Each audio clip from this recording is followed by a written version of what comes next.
sa boto ng taong bayan, naging kahanga-hanga ang iyong pakikisama at malasakit at pagpunawang ibinigay sa lahat. Congratulations dahil ikaw ang Feeling ko si Kai. kompleto sa Big Four. Kaya may pa 100k si JM.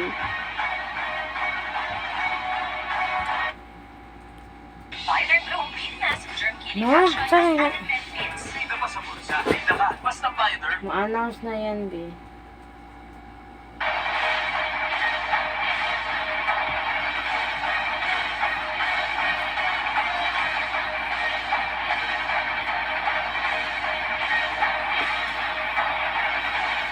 Kai!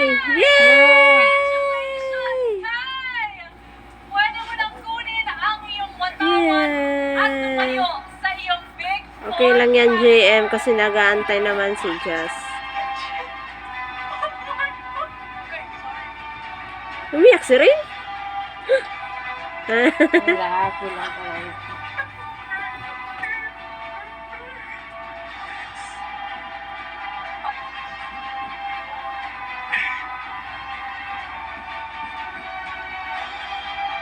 Not bad kay Kuan. Siguro kaya ganun yung challenge ni Kuya, no?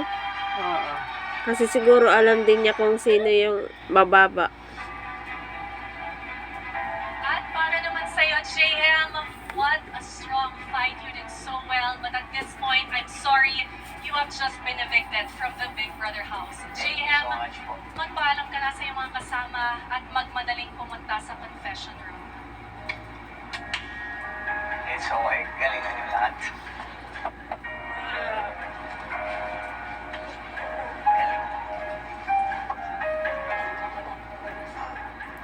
Eh, ba't naipayak ako? Bye-bye. Galingan niyo.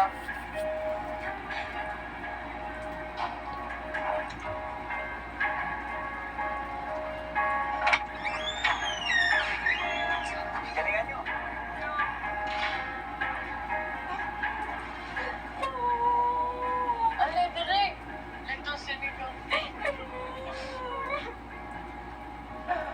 Tama lang lang, ha? Dito natin na lang.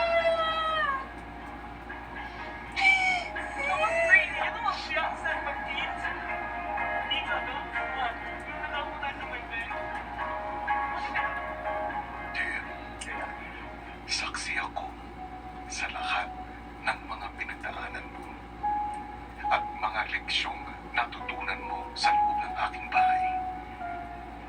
Lubos ding akong nagagalak na lahat ng mga leksyong ito ay ginawa mong instrumento para mas mapagbuti mo ang iyong sarili. Panoorin mo ang munti kong pabaon sa iyong paglabas. Ako si JM, ang probinsyanong pilotomi ng Quezon.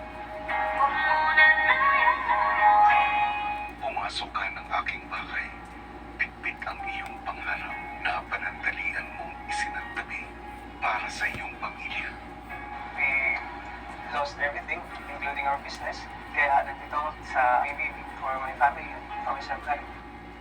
Hindi ka natakot ibahagi ang iyong totoong sarili. Magpahalaga sa tapat na pagkakaibigan. Nakakatuwa pakinggan ako ang investment. Big Four at manindigan sa iyong tunay na damdamin. Mahalagang tao sa akin, si Gus. Paninindigan ko kung ano po nararamdaman ko dito, kuya. Puso mo rin binuksan ang iyong sarili para umunawa, magpatawad at unahin ang kapakanan ng iyong pamilya. Sana, patawad niyo pa rin ako. Alam ko naman ko lumaluin loob ko. Mas naragdagan ako ng rason ko para lumaban po dito. Hindi ka pa man isang ganap na piloto sa ngayon. Ah, piloto pa lang gusto Kaya niya. namang ikaw ang kapitan ng pangarap mo. May masasabi ko, pinakamatikang kaaralan na nakuha ko dito. Patawad ko sa isang tao ko. Sa tao na ginagawa ko sa atin. Sabihin mo, makausap ko tayo sa harap. Tatakakin natin